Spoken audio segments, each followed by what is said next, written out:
為了要讓學生囡仔會講親近藝術，廣達文教基金會逐年攏有佇咧校園推動巡迴展，甲複製畫送到各縣市學校，透過學校的課程，讓學生囡仔學會曉用口語來介紹藝術作品，而且也延伸到優藝獎一個導覽比賽。今年有學生用台語來介紹唐拖，唔但得到這首獎的肯定，也讓基金會和評審印象誠深。河北律師。台語號做敬畏，敬畏細漢時，是啦，個也未生出來，會使看到腹肚頂有直線甲橫線，就親像地圖頂懸的經線甲緯線共款。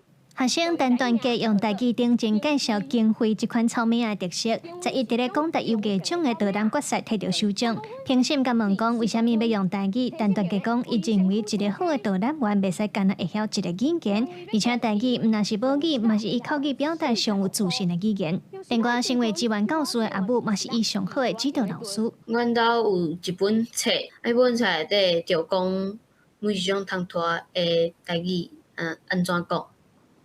嘛有一部分的唐拖是阮阿母自細漢甲我講的。阿爸就是細漢就甲我講你袂使袂記咱的語言。對我翁個因出世開始，我就對因講台語。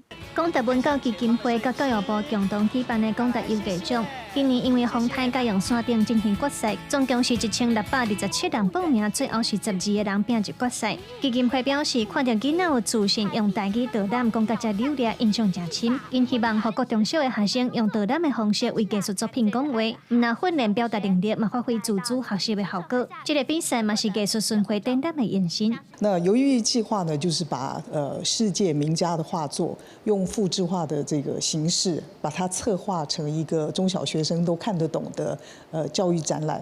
那在巡迴展出的過程裡面呢，我們就培養小朋友成為畫作的導覽員。